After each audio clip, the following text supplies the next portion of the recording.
Hello everyone. आज हम लोग कोऑर्डिनेट ज्योमेट्री पार्ट 2 और आखिरी पार्ट करने वाले हैं। इसके पहले आपने लगभग शायद 4 टाइप देख लिया था। इसके बाद हम लोग बाकी टाइप्स कवर करने वाले हैं। तो आइए फटाफट से शुरू करते हैं। तो जहाँ तक हम लोगों ने कर लिया था वहाँ तक आपको लेके आते हैं। ये सारा हम लोगों ने पढ़ लिया था। आज हम लोग पढ़ने वाले हैं, आज देखो ये हो गया distance between perpendicular and parallel lines. ये क्या है नहीं है, और इसके भी पहले एंगल बिटवीन टू लाइंस। ठीक है, तो सबसे पहले दो लाइन के बीच के कोण का जो फॉर्मूला है वो ये है, tan theta equal to m1 minus m2 divide by 1 plus m1 into m2। इसका एक्चुअली फॉर्मूला देखिएगा तो मॉड होता है, और यहाँ पे जो है m मतलब आपको याद होगा पिछले क्लास में मैंने बताया था कि स्लोप होता है, यानी ढाल या प्रवणता होता है। तो m1 जो है स्लोप ऑफ फर्स्ट लाइन है, और ये जो आपका m2 रहेगा यहाँ पर स्लोप ऑफ सेकंड लाइन है। कई बार लोग इसमें प्लस माइनस लेके भी बताते हैं, तो आप उसको टेंशन ना ले, अभी जैसे ही सवाल आएगा तो वहाँ पे आपको समझ में आ जाएगा। और आप टाइटल में देख रहे होंगे distance between perpendicular and parallel line, यानी लंब और जो समांतर रेखा है दूरी, तो वो भी कुछ देर में आपको पता चलेगा। तो उसके लिए फॉर्मूला ना करके डायरेक्टली हम लोग क्वेश्चंस पे ही सीख जाएंगे। और आपको पता होगा कि हमने स्लोप निकालने का 3 फॉर्मूला सीखा है, एक पॉइंट के लिए, एक थीटा के लिए और एक लाइन के लिए। तो चलिए फटाफट से आते हैं और देखते हैं पहला सवाल क्या है। और ये देखो सबसे पहला सवाल है कि लंबवत दूरी अपने को निकालना है ना। तो बिंदु इतना से लंबवत दूरी आपको फाइंड आउट करना है। तो देखिए लंबवत डिस्टेंस का फॉर्मूला क्या होता है बताते हैं। ये आपका समीकरण है, इसलिए चूंकि इसको क्वेश्चन में ही समझाएंगे तो ज्यादा अच्छा समझ में आएगा। यहाँ पे जो आप x देख रहे हो और y देख रहे हो, आपको कुछ नहीं करना है, बस x की जगह ये 2 पुट करना, y की जगह 3। हम लोगों ने पढ़ा हुआ है कि पहला कोऑर्डिनेट x होता है, दूसरा y होता है। तो यहाँ पे पुट करते हैं 3 इंटू एक्स के बदले 2, 4 इंटू वाई के बदले 3, और प्लस कितना हो जाएगा 7। और एक फॉर्मूला नीचे होता है रूट ओवर x के कोफिशिएंट का स्क्वायर प्लस y के कोफिशिएंट का स्क्वायर। इसीलिए मैंने फॉर्मूला नहीं लिखा, आपको देखो क्वेश्चन में ज्यादा अच्छे से समझ में आ रहा सॉल्यूशन में। तो यहाँ हो जा रहा है देखिए 6, यहाँ हो रहा 12, 12 और 6 18, और 18 और 7 कितना हो जा रहा 25। 3 का स्क्वायर 4, ऐसे तो 3 4 ट्रिपलेट है, फिर भी आपके लिए सॉल्व करेंगे। 9 प्लस 16, अब आप देखो ये कितना हो जा रहा 25 हो जा रहा है।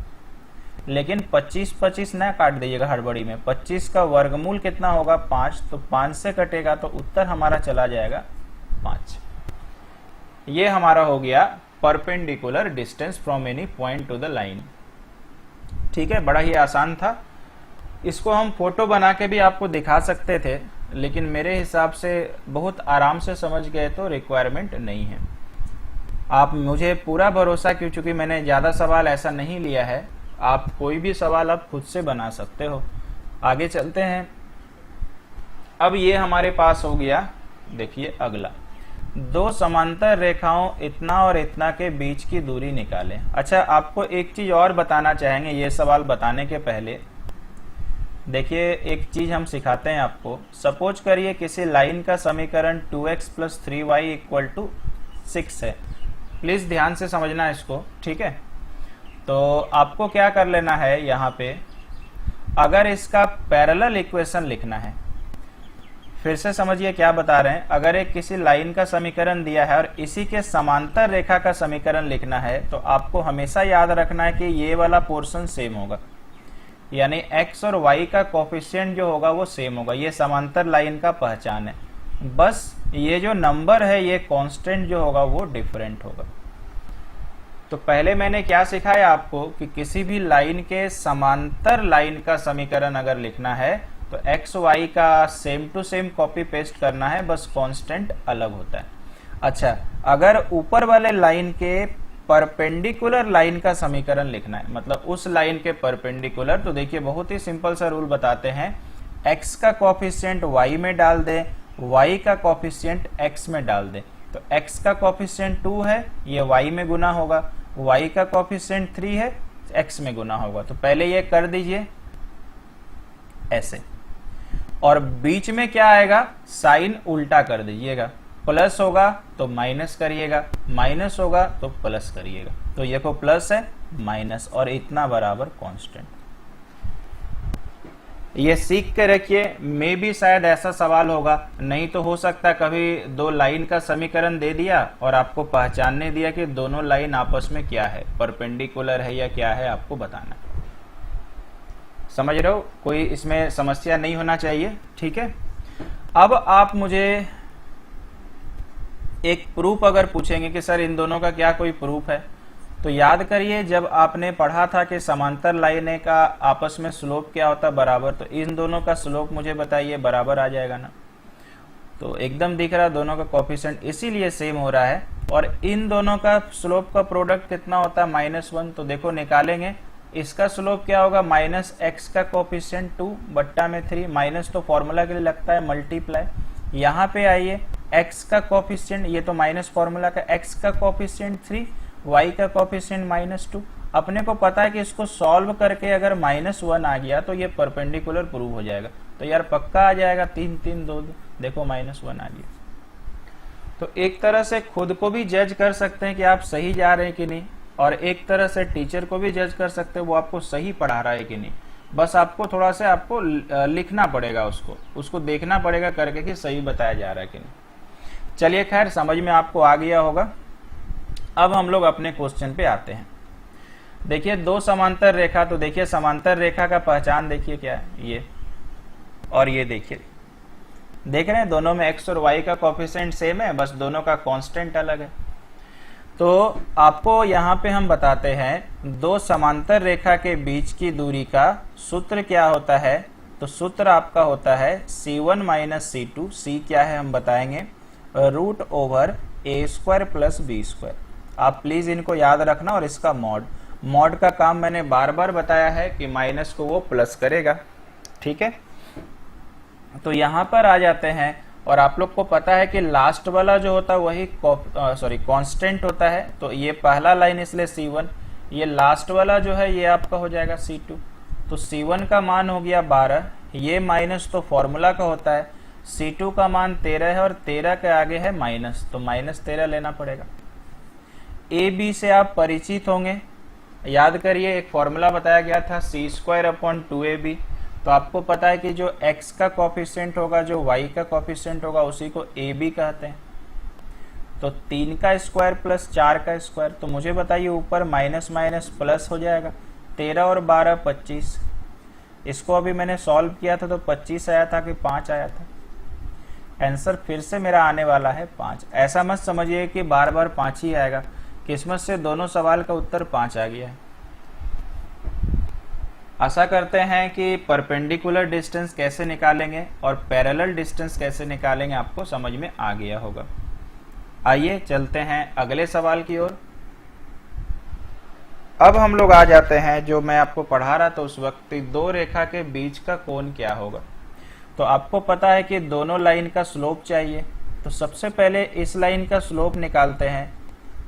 फॉर्मूला क्या होता है, माइनस x का कोफिशिएंट, x का कोफिशिएंट कुछ नहीं 1, बाय डिफॉल्ट ये प्लस में ही है, बट्टा y का कोफिशिएंट, y के आगे देखो 3 है और आगे माइनस है।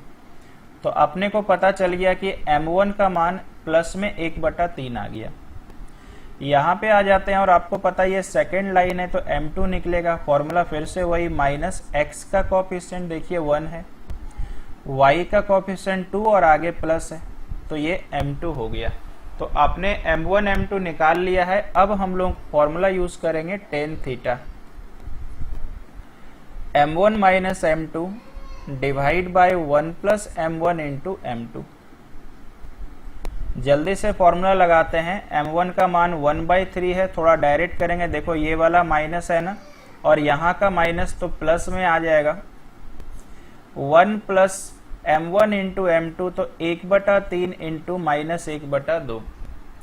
तो अपने को पता है यार एलसीएम 6 हो जाएगा, 3 गुना 2 6 और 2 तिया 6, यहाँ पे एलसीएम 6 हो जाएगा तो 6 हो जाएगा और plus minus minus.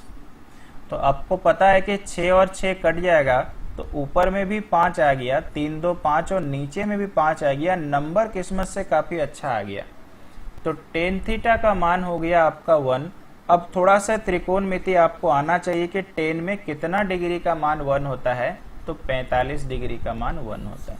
Answer 45 degree. यही हम लोग अगर इंटर साइंस में पढ़ रहे होते तो इसमें 2 एंगल निकलता। एक एंगल होता प्लस के लिए 1, एक एंगल होता माइनस के लिए 1। चूंकि एसएससी में पॉजिटिव वाला ही ऑप्शन में दिया रहता है इसलिए मैंने आपको एक ही बताया। अदरवाइज यहाँ पर इस तरह से सिंबल रहता है, क्योंकि मॉड है ना, तो मॉड मैंने सिखाया है कि प्लस भी बिलोंग होता है और माइनस भी रहता है। तो अगर मान के चलिए कि मेरे को -1 होना पड़ता तो हम लोग को आंसर लिखना पड़ता 135 डिग्री। 135 डिग्री का मान बेसिकली -1 होता है। क्लियर है? तो खैर यहाँ पर 45 बिल्कुल से आपको ऑप्शन में दिया रहेगा। आइए एक सवाल और अच्छा वाला करते हैं। ये आप देख सकते हो कि फिर से कौन पूछा है। पहले अपने को m1 चाहिए। m1 x का कोफिशिएंट यहाँ पर फंक्शन में है तो माइनस फॉर्मूला का साइन अल्फा, और y का कोफिशिएंट आपको पता है यहाँ पे कॉस अल्फा। यहाँ पे मैंने इसको रहने दिया। m2 पे आते हैं और m2 पे जैसे ही हम लोग गए तो ऑब्वियसली हमारा चला जाएगा माइनस। यहाँ पे अगर आप देखिएगा तो साइन बीटा, x का कोफिशिएंट और y का कोफिशिएंट है कॉस बीटा। यहाँ पर हम लोग साइन अपॉन कॉस 10 भी कर सकते थे, यहाँ पे साइन अपॉन कॉस 10 भी कर सकते थे। फिलहाल आप इसको रहने दीजिए, क्योंकि यहाँ से देखते हैं कुछ अगर निकल के आएगा तो। अभी टेन थीटा का फॉर्मूला हो गया m1 माइनस m2। ये आपको आ गया। माइनस करने से मुझे बताइए, माइनस यहाँ का और ये वाला माइनस, तो आपको फॉर्मूला दिमाग में रखना है। इस तरह से आ गया और डिवाइड में क्या आ जाएगा दोस्तों, 1 प्लस m1 इंटू m2, यानी कुछ ये ऐसा चला जा रहा है।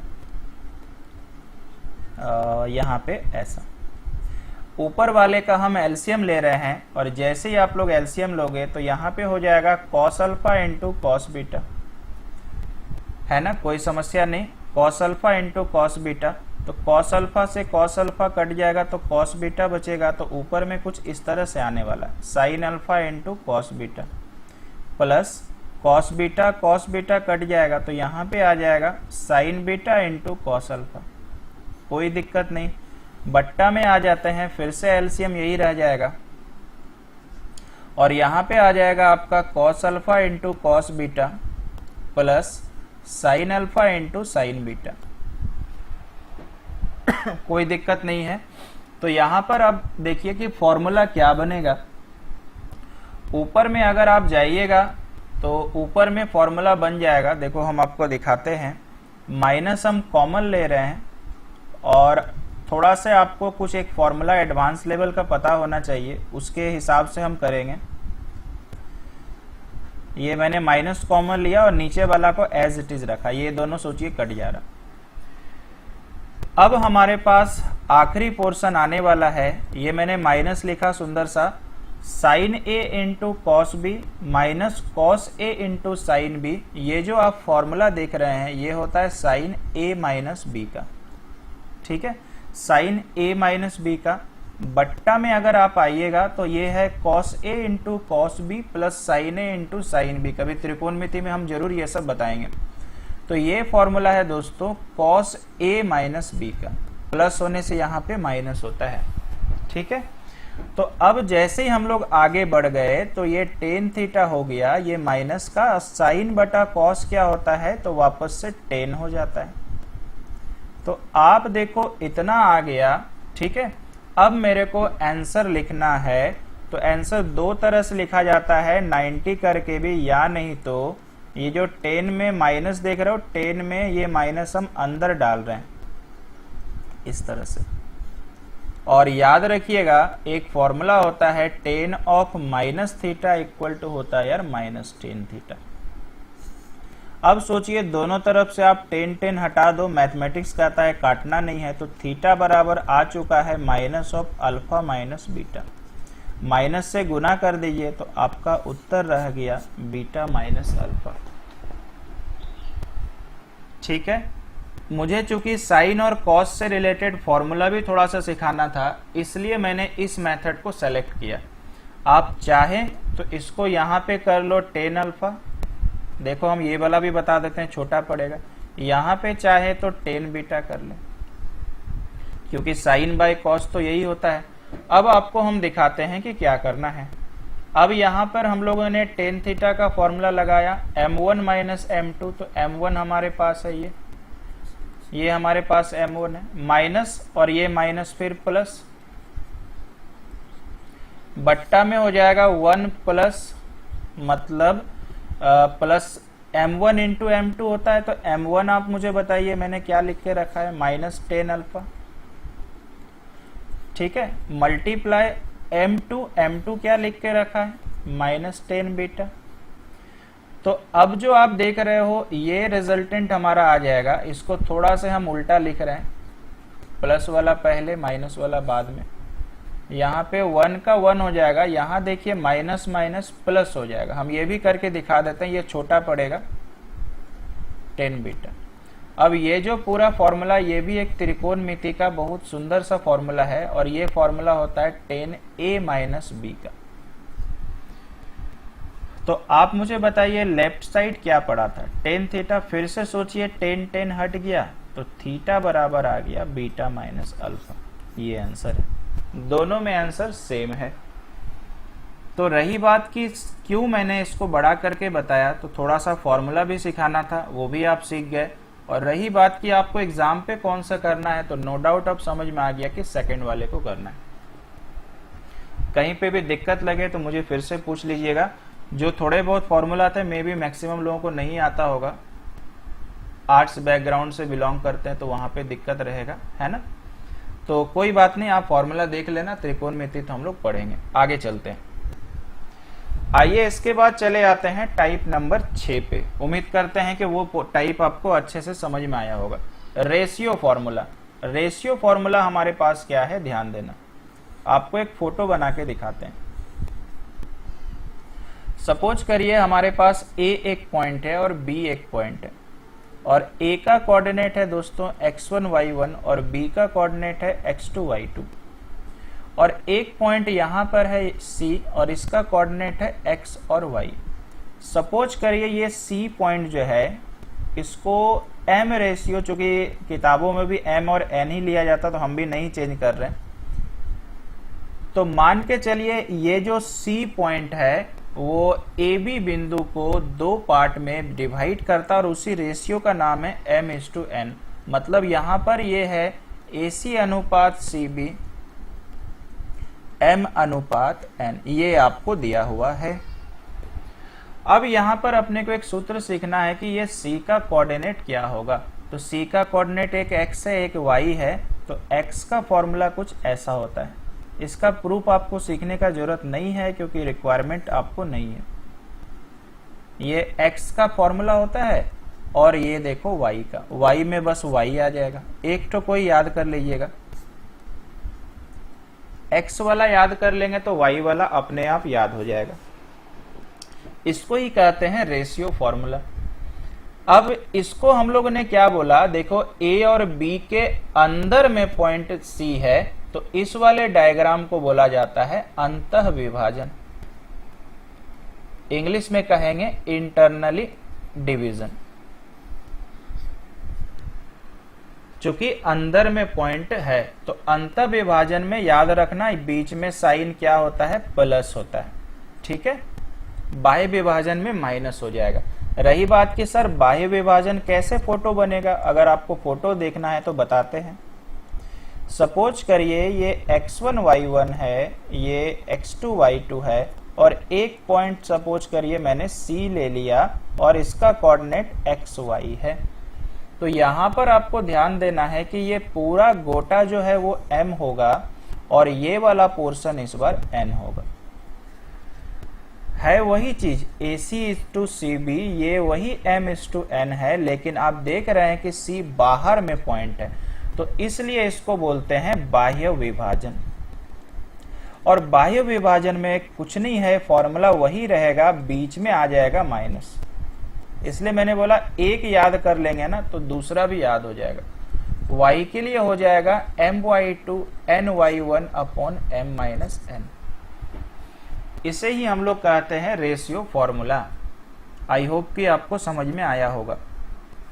तो याद रखिएगा, अंतः विभाजन में प्लस होता है, बाह्य विभाजन में माइनस होता है, और अंतः और बाह्य किसको बोलते हैं मैंने आपको डायग्राम बता दिया। आइए अब सवालों के जरिए देखते हैं कि इसको कैसे यूज किया जाता है। सवाल आप पढ़ो, क्या कहता है। उस बिंदु के निर्देशांक ज्ञात करो जो 2, 3 और 4, 6 को 1:2 में विभाजित करता है। पहली बार बना रहे हैं, बस आपको समझाने के लिए, आपको विश्वास में लेने के लिए एक फोटो बना रहे हैं। अगली बार से ऐसा नहीं करेंगे और करना भी नहीं चाहिए। ये मान के चलिए पहला पॉइंट A था, ठीक, और दूसरा पॉइंट हमारे पास है ये B। अगर आप सवाल पढ़ें तो कहीं पे भी अंतः और बाह्य लिखा है क्या, तो बिल्कुल लिखा हुआ है। तो यहां पर लिखा है, इसलिए अंतः विभाजन। अब बोलता है यार इसको 1:2 में, तो कहीं पे भी तो एक पॉइंट C होगा। अब ये C हम लोग खुद से मान रहे हैं, आप इसे कुछ भी नाम दे सकते हो, यही XY है। अब इसको ये 1:2 में डिवाइड करता है, तो जो पहले होगा उसको पहले ही सोचिएगा, जो बाद में होगा उसको बाद में सोचिएगा। और आपको पता है कि हम लोगों ने पहले कंसेप्ट पढ़ा था, तो पहले वाले को M बोला जाता है, दूसरे वाले को N बोला जाता है। अब तो यार कोऑर्डिनेट निकल जाएगा। तो फॉर्मूला हो गया mx2 प्लस nx1 डिवाइड में m प्लस n। अपने को पता है कि यार m कितना है, तो 1 है, x2 कितना होता है, तो इसमें मुझे बताइए, इसमें x1 y1 होगा कि नहीं, ये सब पढ़ के आए हैं। और इसमें x2 y2 होगा कि नहीं, ये तो x2 कितना है यार, तो -4 है, प्लस n कितना है दोस्तों, 2 है, रेशियो वाला मान। x1 कितना है, तो अपने को वापस से 2 ही है, ये x1 डिवाइड में m प्लस n, 1 प्लस 2। तो आप मुझे बताइए, -4 हो गया, +4 हो गया, बट्टा में कितना 3, ये 0 बटा समथिंग 0। अगर आप समझदार हो तो y बिल्कुल नहीं निकालिएगा, आंसर B लगा दीजिएगा, क्योंकि एक ही ऑप्शन में x कोऑर्डिनेट 0 से शुरू है। अगर आपको क्रॉस चेक करना है तो बिल्कुल से हम करवा रहे हैं। फॉर्मूला है my2 plus ny1 upon m plus n। तो m का मान 1, अब हम y2 उधर से देख के बैठा रहे हैं, 6 है, n का मान 2, y1 हम लोग का -3 है, और 1 प्लस 2। फिर से देखिए 6 - 6 यानी ये 0। तो बिल्कुल आसान है, जरूरत है आपको फॉर्मूला याद कर लेने का, जैसे मान बैठाओगे उत्तर आ जाएगा। आगे चले, समझ गए होंगे। नेक्स्ट क्वेश्चन को देखते हैं। उस बिंदु के निर्देशांक ज्ञात करो जो 2, 1 और 3, 5 को मिलाने वाली रेखा को 2:3 में बाह्यतः विभाजित करता है। तो एकदम क्लियरली मेंशन्ड है, तो फॉर्मूला तो माइनस का लगेगा। तो फॉर्मूला में होता है mx2 nx1 m-n। x का यही होता है। m का मान देखिए 2 रहेगा, n का मान 3, यही तो m/n है। तो 2x2 हम ऊपर से देख के लिख रहे हैं, 3 होना चाहिए, n मतलब 3, x1 यानी 2, m प्लस n माफ कीजिएगा 2 - 3। तो यहाँ पे 6 हो गया, यहाँ पे 6 हो गया, तो फिर से यार किस्मत 0 लेके आ रहा। y निकाल लेते हैं, तो my2, अब हम फॉर्मूला नहीं लिख रहे हैं, तो 2 × y2 मतलब 5, n का मतलब हो गया 3, और y1 होगा, y1 का मतलब मेरे को 1 दिख रहा है, यही तो y1 है, नीचे में m - n। तो देखिए 10 - 3 तो कितना हो गया 7, नीचे में -1, तो ये -7 हो जाएगा। आंसर होगा, पहले x का पॉइंट लिखो, फिर y का पॉइंट लिखो, ये अपना आंसर।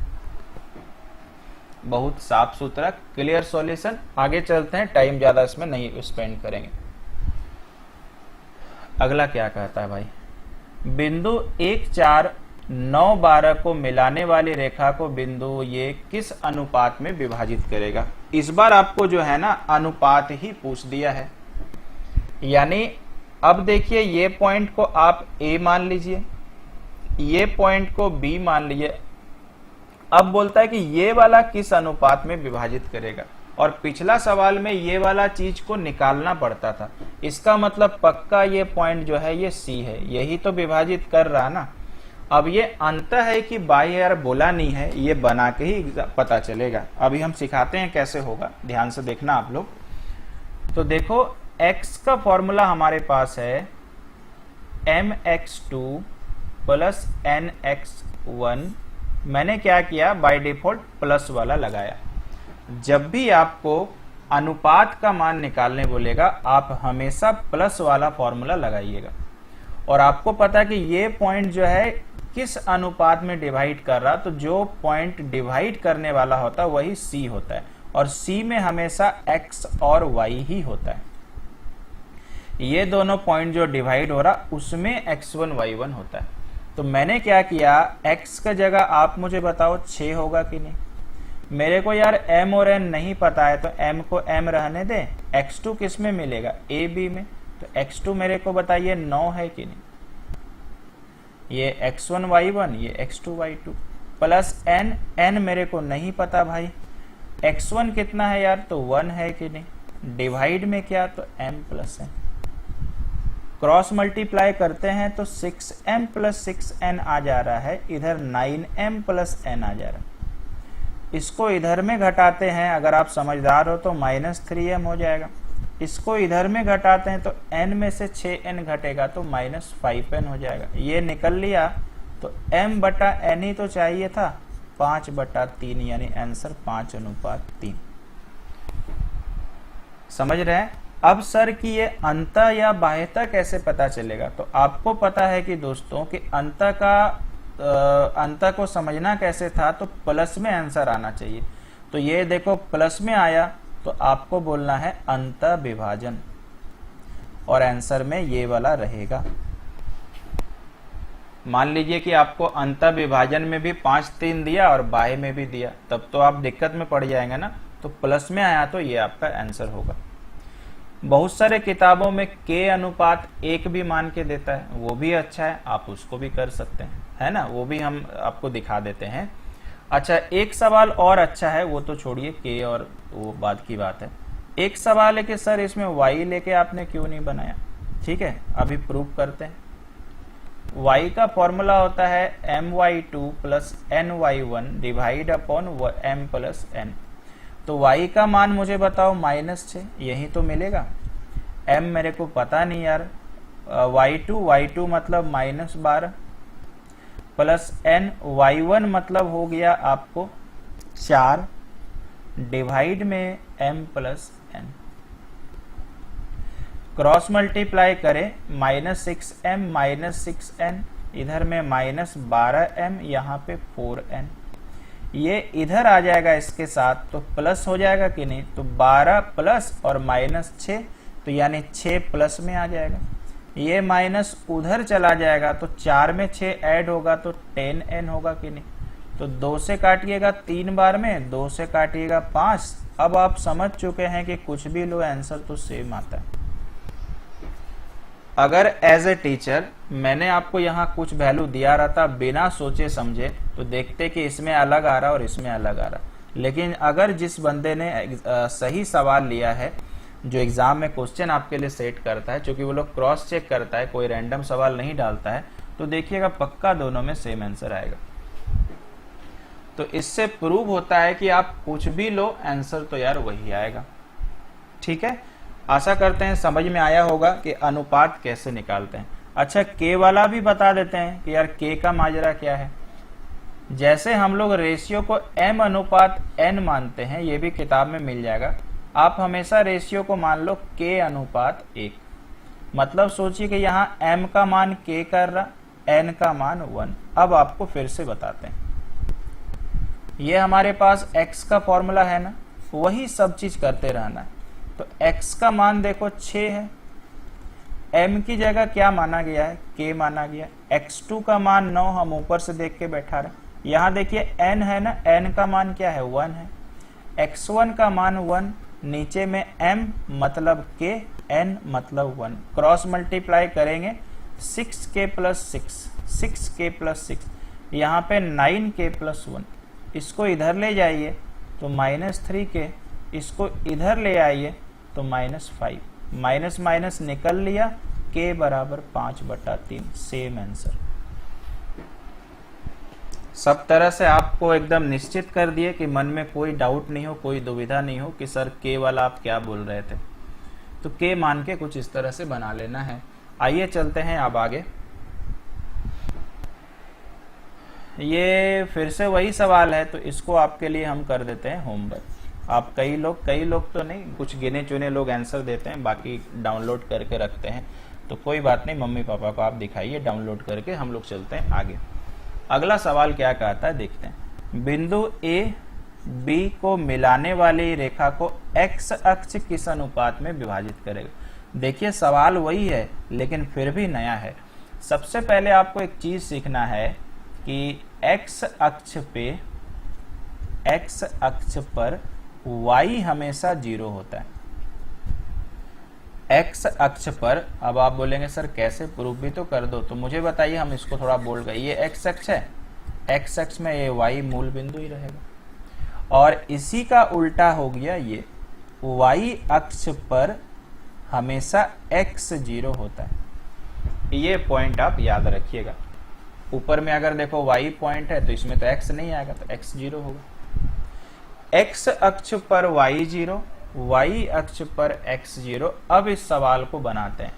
मान लीजिए मैंने रेशियो k अनुपात 1 ही माना। अब आप बोलेंगे सर पिछले बार तो आपने बोला था कि x मान के भी सेम आंसर आता y मान के, लेकिन इस बार क्या करना पड़ेगा, इस बार y मान के बनाना पड़ेगा। तो आप बोलेंगे फिर शिकायत करेंगे ऐसा क्यों, ऐसा भेदभाव क्यों। तो पिछला वाला सवाल में वापस आते हैं, और पिछला वाला सवाल में x का कोऑर्डिनेट भी पता था और y का, तो किसी से भी बनाओ फर्क नहीं पड़ता था।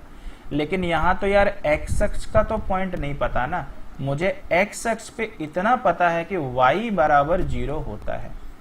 तो y बराबर अगर 0 पुट करेंगे तो आंसर निकलेगा। x का तो कुछ है नहीं ना, तो फॉर्मूला चलिए लगाते हैं। my2 ny1 upon m plus n। आप m और n मान के भी बना सकते हो। अपने को पता है m k का काम करेगा और n 1 का काम करेगा। तो y का मान हो गया 0, m यानी k, y2 ऊपर से देख के लिखिए यानी 2, n मतलब 1, y1 यानी आपका 3, नीचे में k प्लस 1। अब आप देखो ये जैसे क्रॉस करेंगे तो टोटल टर्म 0, राइट साइड कितना बचा, तो 2k प्लस 3। तो यहाँ पे आ जाएगा 2k, प्लस को उधर भेजिएगा तो माइनस, k बराबर -3/2। तो आपको पता है कि 3:2 आंसर होगा। अब यार माइनस में आ गया, तो मैंने क्या बताया था कि माइनस में जब भी आए तो आंसर हो जाएगा बाह्यता विभाजन। ये आपका आंसर। समझ गए क्यों y मान के बनाया। माइनस प्लस का चक्कर क्या है समझ चुके हैं, कोई समस्या नहीं। आइए चलते हैं आगे। अब आप देख सकते हो कि उसी सवाल का उल्टा हमारे पास है।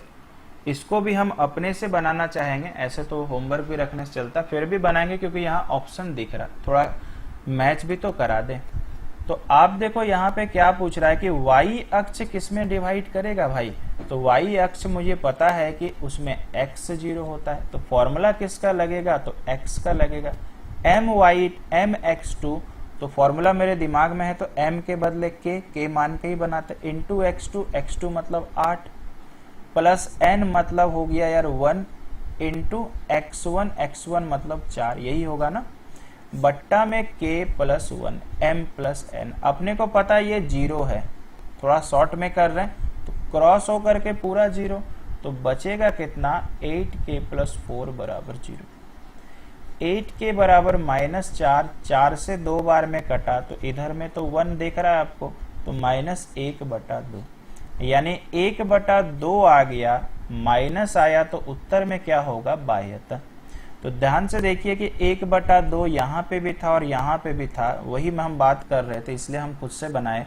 एक जगह इंटरनली यानी अंतर लिखा, एक जगह एक्सटर्नली बाह्यतः, यानी आंसर सी नंबर। अब मुझे लगता है कि जो थोड़ा मोड़ा डाउट था सारा का सारा खत्म हो चुका है कि रेशियो फॉर्मूला को यूटिलाइज कैसे करते हैं।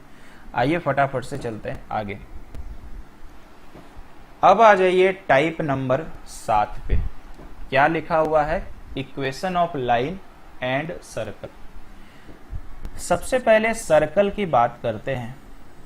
ये मान के चलिए सर्कल, ये बस थोड़ा टाइम पास करने के लिए बना रहे हैं, ठीक है, ऐसा कुछ इसमें सर्कल बनाने का जरूरत नहीं है।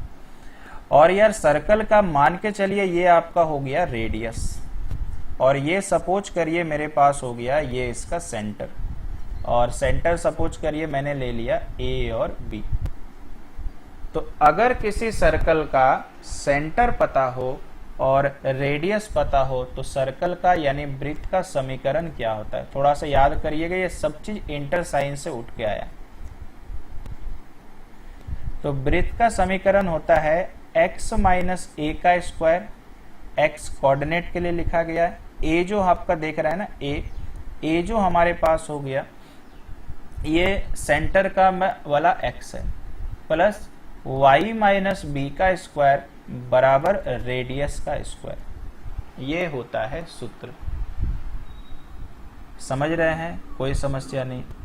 अब एक बंदा होगा हमारे 40 में से एक, ठीक है, शायद एक होगा या शायद एक भी नहीं होगा, कि सर ये फॉर्मूला आया कहाँ से, ऐसा कैसे लिख देते हो। तो इसका जवाब बताते हैं। वो शायद 40 में से हम भी शामिल है, तो वो बंदा केवल हम ही हो सकते हैं, क्योंकि बहुत खराब सोच जो होता है, लोग स्टूडेंट नहीं सोचता इधर का, वो खराब सोच हमेशा हम सोचते हैं, क्योंकि मुझे बाहर में भी शक्ल दिखाना है, ठीक है, खुद के बारे में बात कर रहे हैं, क्योंकि मुझे बाहर लोगों से भिड़ना है, उसको लड़ना है और एक नौकरी लेना है। तो यहाँ पर मान के चलिए कि आप एक पॉइंट इसको A मान लो और यहाँ पर एक पॉइंट B मान लो, और सपोज करिए इसका कोऑर्डिनेट XY हुआ।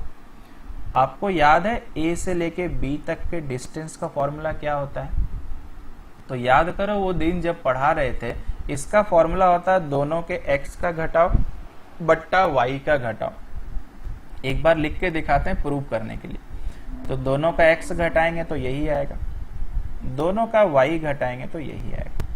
यही तो डिस्टेंस है। और आप मुझे बताओ यार कि यही वाला डिस्टेंस तो r है, तो कितना बराबर r नहीं लिख सकते हैं, और ये रूट उधर चला जाएगा, तो ये फॉर्मूला बन गया। बोलिए समझ में आ गया, कोई समस्या तो नहीं, ठीक है। ये हो गया वृत्त का समीकरण नंबर 1। एक स्टैंडर्ड फॉर्मेट और होता है, आइए उसको भी बताते हैं। फॉर्मूला नंबर 1 आपने सीख लिया। एक वृत्त का समीकरण ये होता है, इससे भी आपको सवाल आ रहा है आजकल, x square plus y square plus 2gx plus 2fy plus c इतना बराबर 0। ये वृत्त का समीकरण है बड़ा सा, और ये मालूम है कहां से उठ के आया, अभी आपने क्या पढ़ा था, x माइनस ए का whole square y minus b का होल स्क्वायर बराबर आर स्क्वायर। थोड़ा सा हम इसको ब्रेक करते हैं, जब टाइम लग रहा तो क्यों ना लगाएं। इसका ब्रेक होगा A square plus B square minus 2ab, इसका ब्रेक होगा A square plus B square minus 2ab, और ये आर स्क्वायर हम इधर लेके आते हैं बराबर 0। देखिए अब थोड़ा सा मैचिंग करवाते हैं दोनों जगह। ये एक्स स्क्वायर और ये वाई स्क्वायर यही वाला है, समझिएगा ध्यान से। 2gx यही वाला है, बस यहाँ पर a है, यहाँ पे g है। माइनस को गोली मारिए, क्योंकि माइनस लिए है तो माइनस ही आएगा ना। अच्छा, ये 2yb यही वाला है, यहाँ पर b है, यहाँ पर f है। अब ये सर c का फंडा क्या है, तो ध्यान से देखिएगा, a square plus B square minus हम कॉमन ले रहे हैं और प्लस आर स्क्वायर, इसी पूरा के लिए ये रिप्लेसमेंट आया हुआ।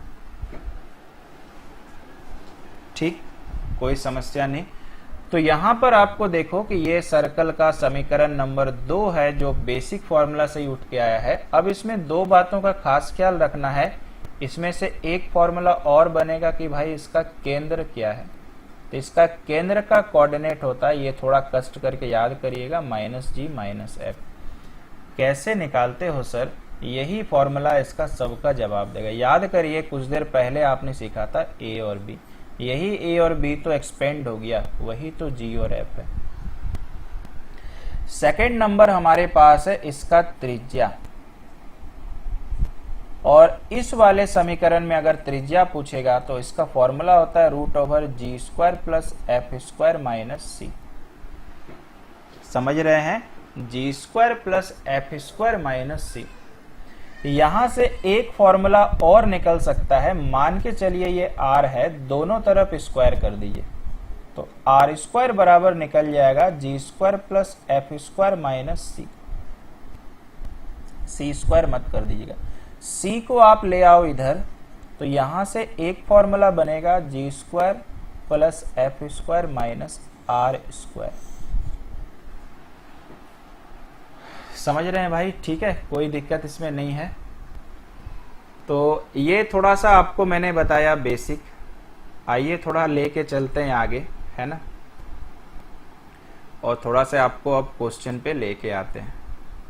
यहाँ तक आशा करते हैं यार समझ में आया होगा, बहुत लोगों के लिए नया होगा, है ना। चलिए थोड़ा सा मुझे 10 सेकंड दीजिएगा।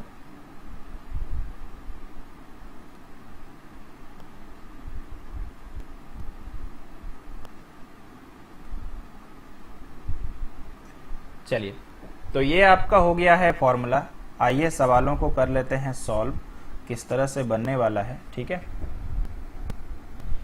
ये अच्छा पहला तो शुरू हो गया समीकरण से, है ना, कोई बात नहीं, होने दीजिए।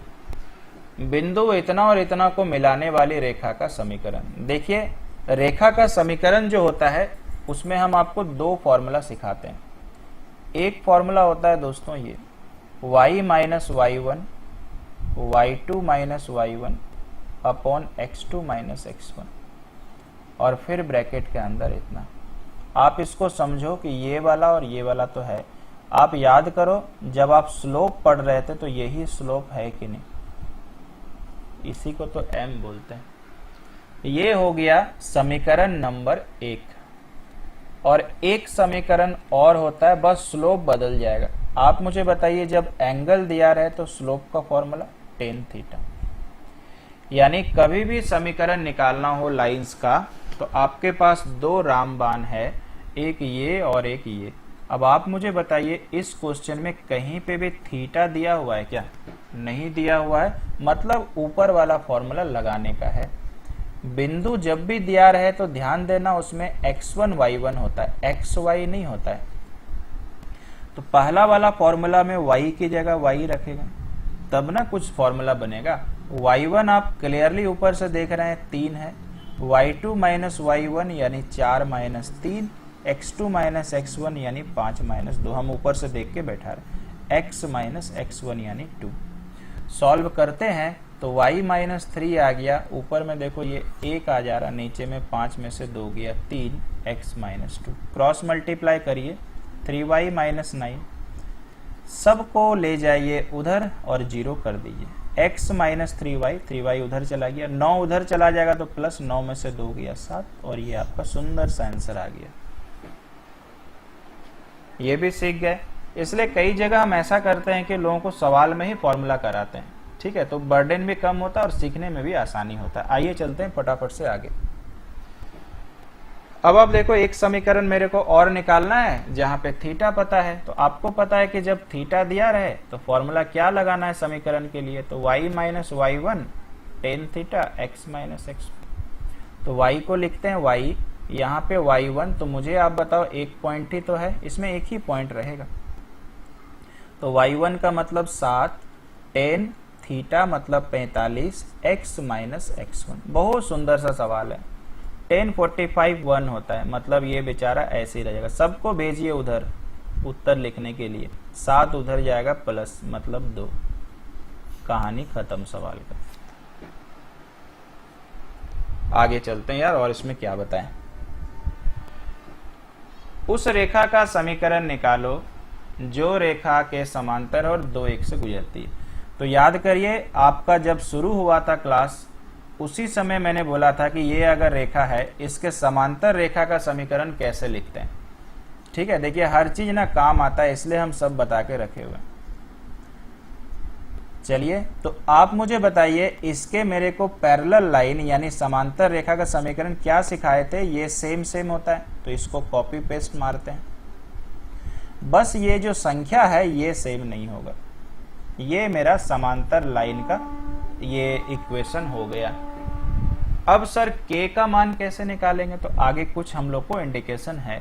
बिंदु 2 1 से गुजरता है, तो कोई भी लाइन अगर किसी बिंदु से गुजरे, इसका मतलब हुआ कि x ये है और y ये है, मतलब ये पॉइंट उसको सेटिस्फाई पक्का करेगा। यानी यहाँ पे x का मान बैठाएंगे 2, y का मान बैठाएंगे 1 बराबर k। तो k का मान निकल गया 10 + 7 यानी 17। अब आप ऊपर में k का मान बैठा दीजिए, क्योंकि समीकरण यही तो था, इतना बराबर 17। देख रहे हैं, हर चीज पढ़ा हुआ जरूरत पड़ रहा है। आप एक भी चीज को सीरियस नहीं लिए तो 1 नंबर एग्जाम में आपका खराब हो सकता है। क्लियर है? मुझे नहीं लगता है सेकेंड अटेम्प्ट में बताने की जरूरत है। मैंने क्या किया, समांतर लाइन का समीकरण लिखा, कांस्टेंट की जगह k रखा, चूंकि बिंदु इससे गुजर रहा तो x y की जगह पक्का यही बैठाएंगे जैसे संगामी में बताए थे, k का मान बैठा दिया। आगे बढ़ जाते हैं। फिर से देखो, एक सवाल मैंने और लिया है। ठीक है, मेरे को भाई ये सब सवाल बना करके बड़ा मजा आया कि एक सिस्टमेटिक वे में सवाल सजा हुआ है।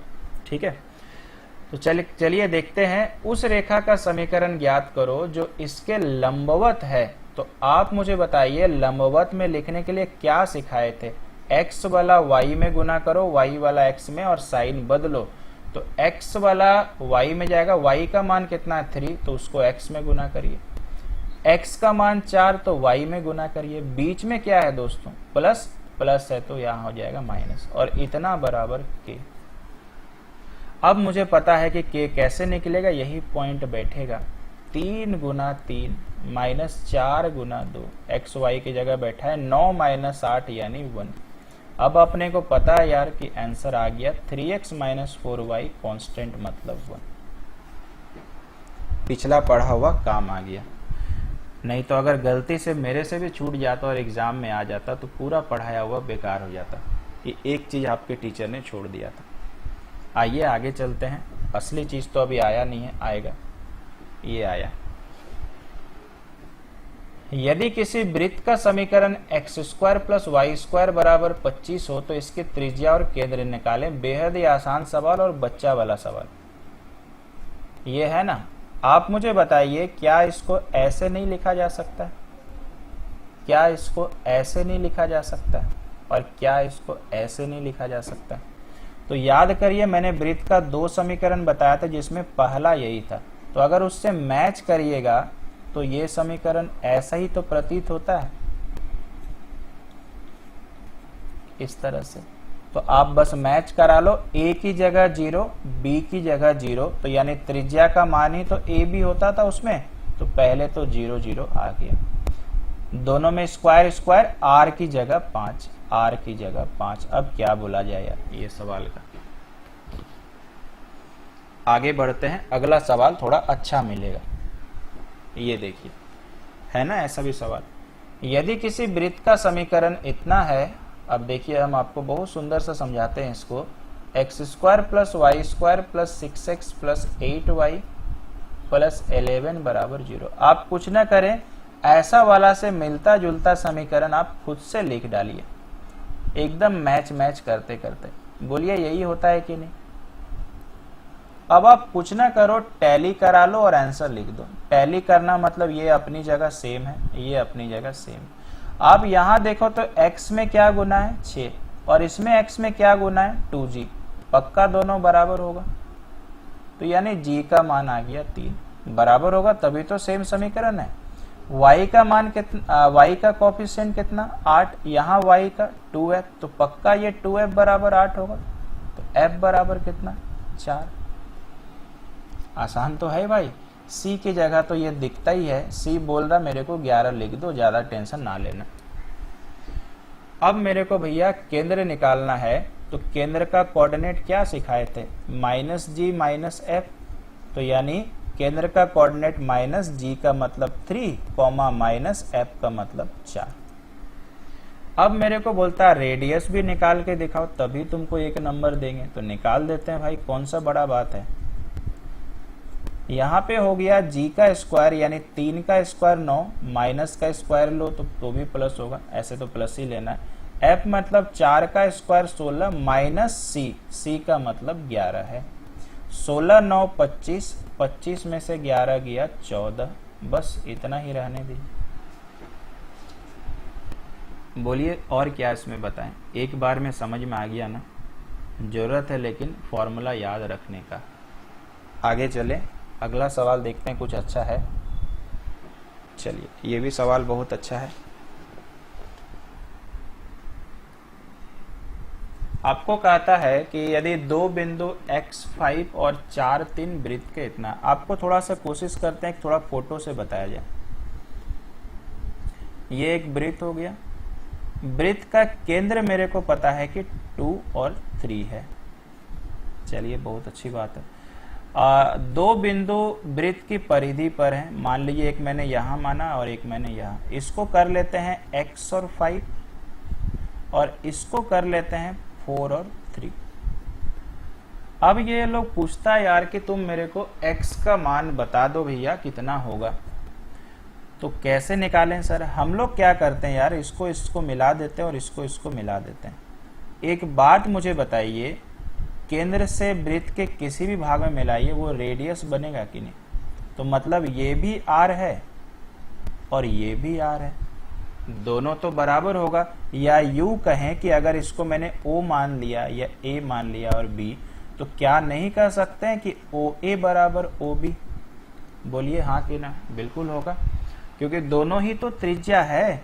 तो इसका मतलब दोनों का डिस्टेंस फॉर्मूला लगा देते हैं और आंसर आने को तैयार हो जाएगा खुद से।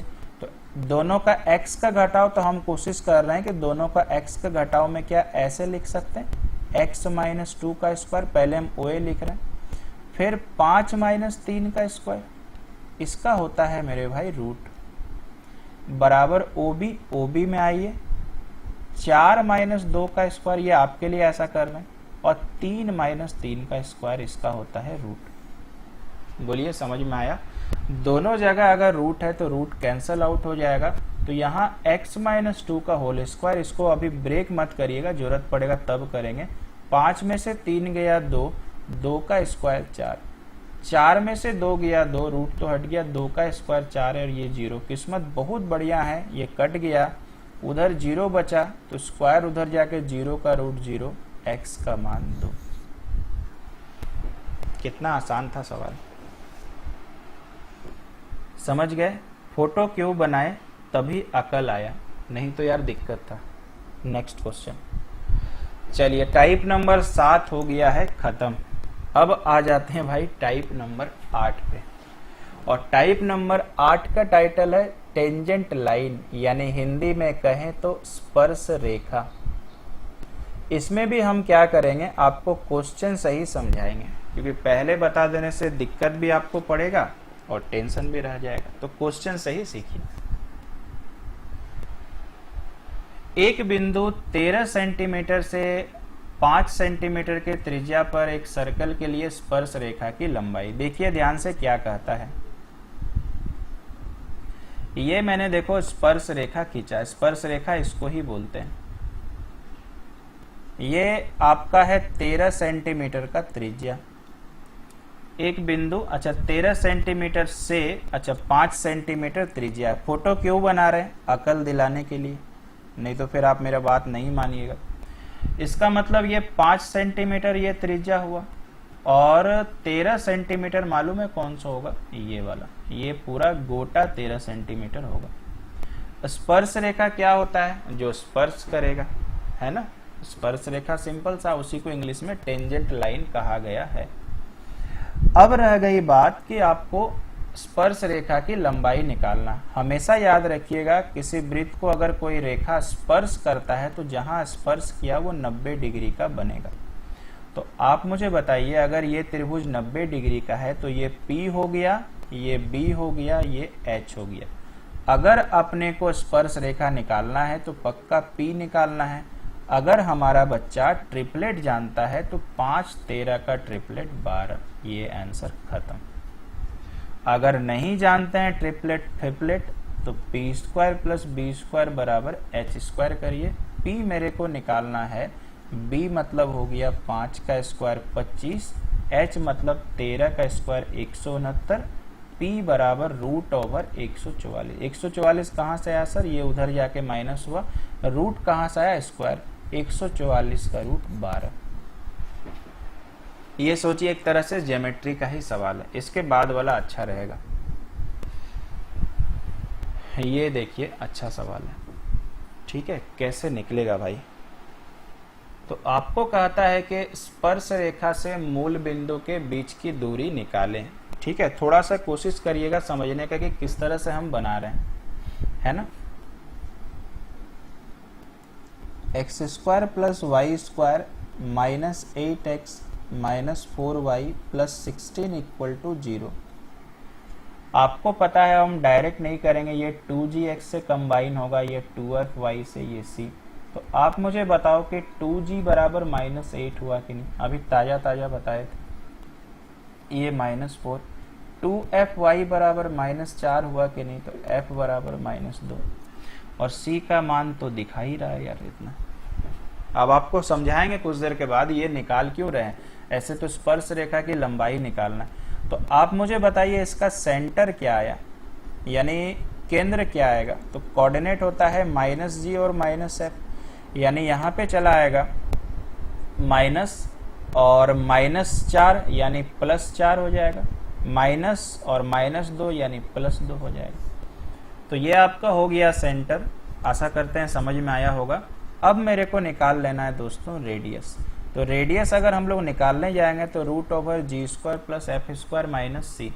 तो जी स्क्वायर मतलब हो गया 4 का स्क्वायर 16, माइनस का तो प्लस ही होगा। एफ स्क्वायर 2 का स्क्वायर 4 माइनस सी, सी का मतलब 16। 16 ही आ रहा क्या? बिल्कुल 16 16 कट गया तो 4 का वर्गमूल 2 आ गया। यहां तक तो आपने पढ़ लिया था, तो सोचिए एक तरह से आपका रिवीजन भी हो गया। अब मेरे को क्या करना है, देखो ये मैंने बनाया अपना फॉर्मूला। ये सपोज करिए हमारा सेंटर है, ठीक है। एक काम करते हैं, फोटो आपके लिए बनाते हैं।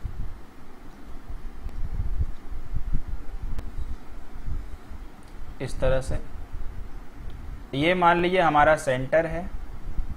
इस पर मैंने बनाया रेडियस, तो रेडियस आ गया 2 का। ये मैंने बनाया है स्पर्श रेखा, ठीक है। ये मैंने बनाया स्पर्श रेखा और ये हमने डाल दिया ऐसा, ठीक है। यहां तक हम लोगों ने। अच्छा सेंटर कितना है भाई? ठीक है, सेंटर कितना है मुझे बताइए। सेंटर हमारे पास आ गया है 4 और 2। समझिएगा ध्यान से, अगर पूरा कंसेप्ट समझना तब ये सवाल आपके लिए, नहीं तो फिर भाई शॉर्टकट के पीछे भागते रह जाइएगा। अच्छा फोटो क्या करते हैं ना, थोड़ा और अच्छा बनाए क्या? फोटो थोड़ा और अच्छा बनाते हैं ना, अच्छा नहीं लग रहा था मेरे को। इसको ऐसा कर लेते हैं, पिछला वाला ही फोटो बनाते हैं यार, पिछला वाला फोटो दमदार था। ये मैंने बनाया ऐसा और ये ऐसा, इसमें पता भी चलता कौन 90। अच्छा ये वाला रेडियस है, तो रेडियस का मान कितना आ गया 2। सेंटर कितना है दोस्तों? सेंटर हमारे पास है 4 और 2। आपको पता है ये निकालने के लिए ये और ये पूरा वाला जो लेंथ है ये पता होना चाहिए, है ना। तो आप मुझे बताइए यहां से लेकर यहां तभी निकलेगा जब ये पता हो। तो सवाल में कुछ शायद लिखा हुआ है जो हम लोग मिस कर गए, ये लिखा हुआ, और हम तो खैर जानबूझ के मिस किए थे। स्पर्श रेखा मूल से मतलब मूल बिंदु, जिसको इंग्लिश में ओरिजिन कहते हैं, मतलब ये वाला ये लोग बोल रहा है कि ये मूल बिंदु यानी 0 0 से, ये यार ये लोग बता रहा था। अब मुझे बताइए क्या ये वाला डिस्टेंस नहीं निकल जाएगा डिस्टेंस फॉर्मूला से? ये वाला कैसे निकालेंगे sir? Root over x1 x2 का स्क्वायर, तो 4 माइनस 0 यानी 4 का स्क्वायर 16, y1 y2 का स्क्वायर 2 माइनस 0 2 का स्क्वायर कितना 4, तो रूट ओवर 20। तो ये गोटा हो गया रूट ओवर 20। अब मेरे को भाई चाहिए अपना टेंजेंट, तो फॉर्मूला यूज करेंगे, चूंकि ट्रिपलेट तो नहीं है तो p square plus B square बराबर एच स्क्वायर। पी मेरे को निकालना है, समझ ही चुके हैं ये पी है, बी मतलब 2 का स्क्वायर 4, और एच स्क्वायर मतलब हो गया रूट ओवर 20 का स्क्वायर। तो रूट ओवर 20 का स्क्वायर मतलब 20। तो आप मुझे बताओ पी स्क्वायर बराबर कितना हो जाएगा, 20 माइनस 4 16, पी बराबर इतना, आंसर आ गया 4। ये प्योर कंसेप्चुअल मेथड मैंने बताया कि कैसे करके आपको मैथ बनाना पड़ता है। क्लियर है भाई, कोई समस्या नहीं है।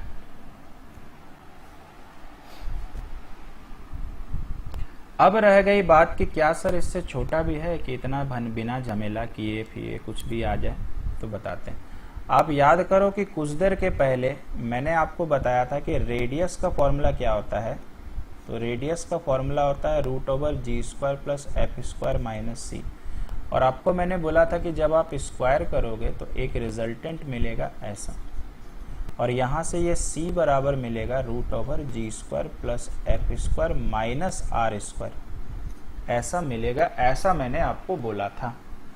मान के चलिए मैंने g का मान 4 बैठाया तो 4 का स्क्वायर 16, f का मान मैंने बैठाया माइनस 2, 2 का स्क्वायर 4, r कितना निकाले थे 2 का स्क्वायर 4, ये कट गया तो ये आ गया c। याद रखिएगा, अगर भविष्य में आपको डायरेक्ट बनाना है और घाटशिला वाला बच्चा को और स्मार्ट बनना है तो स्पर्श रेखा की लंबाई का फॉर्मूला होता है रूट सी। अब आप मेरे से पहले पूछते कि सर कहाँ से आया, तो वो मैंने पूरा प्रूव कर दिया है। देखो c का मान 16 आया, रूट सी कर देना तो यानी रूट 16, यानी आंसर 4। तो इसका मतलब अगले बार जब ये सवाल मिलेगा तो देख के डायरेक्ट आंसर है। ये मुझे बताइए इसमें c कौन होता है, 16, इसका मतलब रूट 16 मतलब 4। हम चाहते तो 1 सेकंड में आपको इम्प्रेस कर सकते थे, मेरे को इम्प्रेस करना नहीं है भाई, मेरे को आपको ऐसा बताना कि बाहर में भी मुंह दिखा सको और घर में भी मुंह दिखा सको।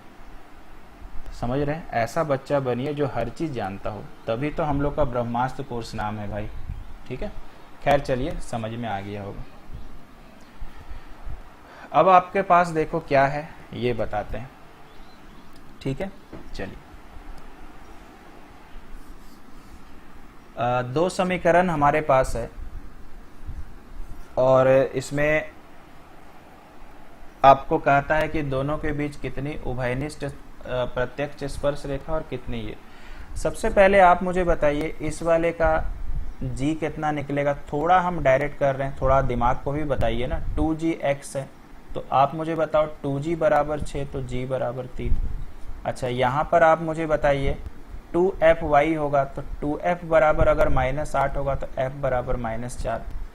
तो सेंटर मुझे बताइए कितना निकल गया, -g -f होता है कि नहीं, तो -3 और +4, ये आपका सेंटर है। अच्छा, रेडियस कितना निकल जाएगा, g का स्क्वायर 9, f का स्क्वायर 16 माइनस c, जी स्क्वायर प्लस एफ स्क्वायर। तो c अगर आप देखोगे तो पहले से ही माइनस है, तो माइनस माइनस प्लस, इसका मतलब 16 9 25 49 49 मतलब 7।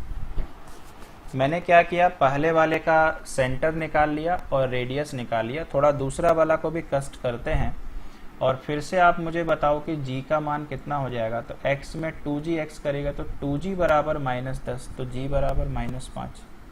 उसी तरह से अगर आप 2f बराबर -38 करेंगे तो f बराबर -19। थोड़ा सा आप लोग भी मदद करिएगा मेरा। और c का मान आ गया 286 यार ज़्यादा नहीं हो जा रहा, देखते हैं बना के बन जाना चाहिए। तो इसका मतलब सेंटर इसका कितना हो जाएगा, तो -g -f। तो आप मुझे बताइए अगर सेंटर -g -f है तो इस वाले में माइनस और माइनस करेंगे तो प्लस, और माइनस और माइनस करेंगे तो प्लस।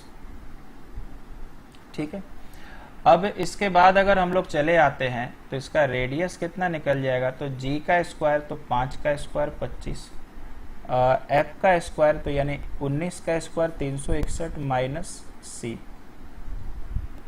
और इसको अगर हम लोग सॉल्व कर लेते हैं तो भाई कितना हो जाएगा, 361 में से 286 घटाते हैं तो 11 में से 6 गया 5 बचा, 15 में से 8 गया 7। ठीक घटाए हैं भाई, और बाकी का 75 और यहाँ का कितना हो गया 100, ये 25 और 75 100, 100 का वर्गमूल 7 होता है। ठीक है भाई, कोई समस्या तो नहीं है। अच्छा यहाँ पे, अब यहाँ पर हम लोगों ने ये भी निकाल लिया, अब आगे का क्या? ठीक है, आगे का क्या? अब देखो यहाँ तक निकल गया, बहुत अच्छा मैथ है। चूंकि अगर आपको एक एडवांस लेवल सिखाना, चूंकि हमारा टाइटल ही है बेसिक टू एडवांस, तो उसके लिए सिखा रहे हैं। अब देखिए ये दो सर्कल है, एक सर्कल का सेंटर आया है -3 और 4, और एक सर्कल का सेंटर आया है 5 और 19। फिलहाल मेरी बात मान के, ठीक है, झूठ मूठ का मान के इनके बीच का डिस्टेंस निकालने का प्रयास करें, ऐसे ही मान करके, ठीक है ना, गाली वाली जो भी करना है मान के चलिए कि ऐसा टीचर बोल रहा, थोड़ा लंबा बनाने को बोल रहा। तो फॉर्मूला क्या होता है दोस्तों, दोनों के x का घटाव का स्क्वायर, तो दोनों का x घटाते, उल्टा साइड से घटाते हैं, सुविधा होगा। 5 माइनस माइनस प्लस यानी 8 हो जाएगा, तो 8 का स्क्वायर, 19 माइनस 4 यानी 15 का स्क्वायर। अगर आप 8 15 का ट्रिपलेट जानते हैं तो 17, अगर नहीं पता है तो कोई दिक्कत नहीं है, सॉल्व करके रूट निकाल लीजिएगा तो भी निकल जाएगा। इसका मतलब मुझे बताइए दोनों वृत्त के बीच का डिस्टेंस कितना आया, केंद्रों के बीच की दूरी 17। अगर हम लोग गौर करेंगे तो दोनों की त्रिज्या कितनी थी 7 और दोनों की त्रिज्या 10 थी।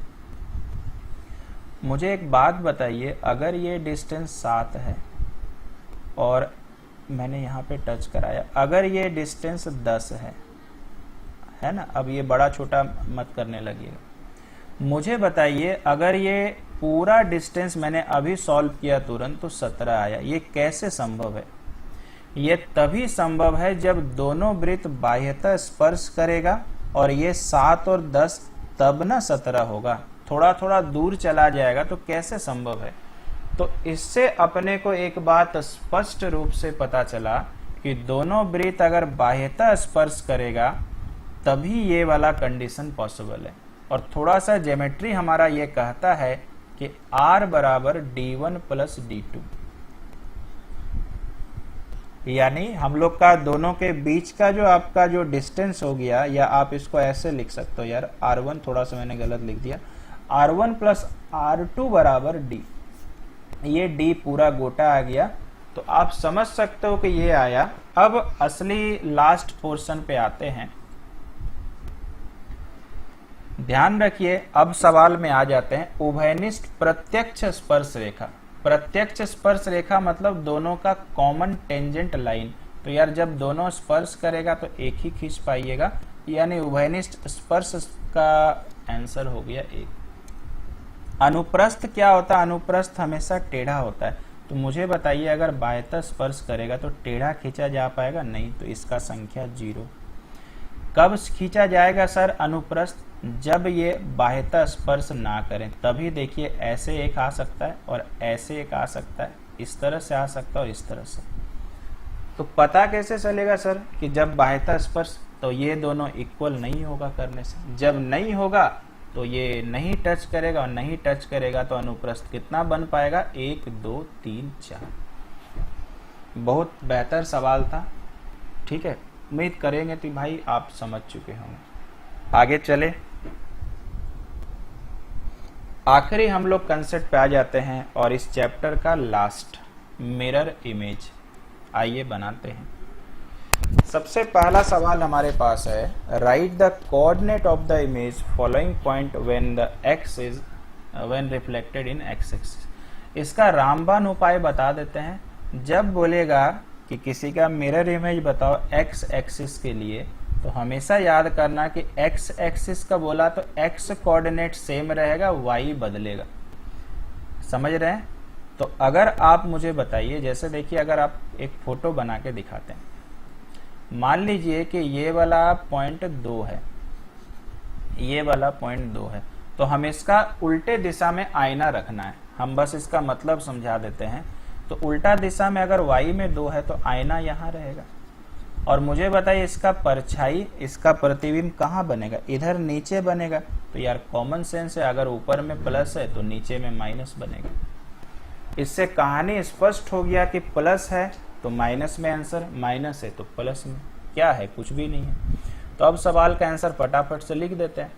मैंने क्या बोला कि x एक्सिस लिखा है तो x वाला सेम होगा, y बदलेगा। तो यहाँ पे देखो सबका x सेम होगा, हम डायरेक्ट क्वेश्चन में ही चेंज कर रहे हैं, y बदल जाएगा। तो पहला का आंसर माइनस, प्लस है तो माइनस, माइनस है तो प्लस, प्लस है तो माइनस, माइनस तो खत्म हो गया कहानी। आगे चलते हैं। इसी का उल्टा, find the reflection of the following in y axis, मतलब इसमें y सेम रहेगा, x को बदल दो, यानी y ये सब सेम रहेगा। x को बदलो, माइनस है तो प्लस, प्लस है तो माइनस, प्लस माइनस, कहानी खत्म। आगे चलते हैं। Find the point onto which the following points are mapped. जब भी आपको बोलेगा ओरिजिन, तो ओरिजिन जब भी बोलेगा तो दोनों बदलेगा और साइन बस बदलना है। समझ रहे हैं, ओरिजिन से जब भी बोलेगा तो साइन बदल देना है, ठीक है। जैसे 4-9 हम एक ग्राफ बना के दिखाते हैं। आप मुझे बताइए 4-9 का प्लॉटिंग कैसे होगा। तो 4-9 का प्लॉटिंग यहां कहीं ले लें, ये आपका 4-9 है ना, ये आपका 4-9 है, इस तरह से। अब इसका इमेज कहां बनेगा, तो इसका उल्टा दिशा में रखिएगा, तो 4 का चला जाएगा इधर में, और माफ करिएगा 4 का चला जाएगा इधर में और 9 का चला आएगा नीचे में, क्योंकि मूल बिंदु में रखना है ना। तो मूल बिंदु सोचिएगा तो x का उल्टा साइड चला जाएगा, y का उल्टा साइड। तो क्या हो रहा, साइन ही तो बदल रहा ना। इसका मतलब आप समझ चुके हैं, मूल बिंदु में दोनों चेंज होगा। तो पहले का आंसर -4 -9, क्योंकि दोनों माइनस था। इसमें देखो माइनस का हो जाएगा प्लस और प्लस का हो जाएगा माइनस, इसमें माइनस का प्लस, प्लस का माइनस, इसमें प्लस प्लस। आंसर खत्म करिए, आगे बढ़िए। इसके बाद कहता है कि what is the reflection of the point this in the line y = 2। ये एक बहुत बेहतर ढंग का सवाल है, आपको सिखाते हैं ये कैसे बनेगा। क्योंकि मुझे बताइए y = 2 बोला है तो x को वही रखिएगा। अब देखो ये सवाल क्या कहता है, एक लाइन बनाते हैं, एक लाइन बनाते हैं। सोचिए ये एक पॉइंट, ऐसा सवाल होने से क्या करना है वो सिखाना मेरे को बनता है। ये आपका एक पॉइंट है, ठीक है, y = 2 है, y = 2 है, ठीक है। ये आपका 3 और 1 है। अच्छा, यहाँ पे एक काम करते हैं, ये 3 और 1 यहाँ पे लीजिए, इसका बहुत अच्छा उपाय बताते हैं। अब आप, मैंने क्या बोला कि y = 2 है, तो सोचो यहाँ x का मान वही रहेगा, x का मान 3 ही रहेगा, और ये मेरे को नहीं पता है, ये मेरे को नहीं पता है, ठीक है। अब आपको सोचना ये है कि x का मान, और ये हमेशा सोचना जब भी इमेज बनेगा तो ये वाला पॉइंट इसका मिड पॉइंट होगा। मिड पॉइंट कैसे निकालते थे याद है, y = y1 + y2/2। x क्यों नहीं कर रहे हो सर, क्योंकि x तो सेम रहेगा। तो y मतलब यहाँ पे कितना है, x का काम कर रहा, y तो मेरे को x का काम कर रहा, और यहाँ पे y मिड पॉइंट कितना है, -1। y1 मतलब x ही है, y2 मतलब ये बट्टा में 2, तो -2, x का मान 2, x बराबर कितना आ जाएगा, 4। क्लियर है भाई, ठीक है। तो आंसर हमारे को चला जाएगा 4। तो ये सवाल आप लोग कर लेना होमवर्क में, और एक सवाल होगा, ठीक है, ये आप ट्राई करिएगा, नहीं होगा तो बता देंगे। बस ये 3 क्वेश्चन है, जिसमें ये मैंने आपको, माफ कीजिएगा, ये मैंने आपको नया ट्राई करने को बोला, और ये एक नया ट्राई। अगर बन जाए तो बहुत बेहतर है, नहीं तो फिर हम कभी बता देंगे। अच्छा, एक टाइप और है यार, और ये आप लोग के लिए रहेगा एक होमवर्क। बहुत बढ़िया सा क्वेश्चन है, और यही हमारा एडवांस लेवल का क्वेश्चन है। इसमें ये सवाल तो बहुत आसान है, आप इनको ट्राई करिएगा, इनको, ये बी और सी।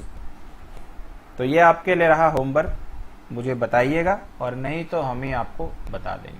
चलिए भाई, कैसा क्लास लगा मुझे बताइएगा। कोऑर्डिनेट ज्योमेट्री आपका खत्म हो चुका है।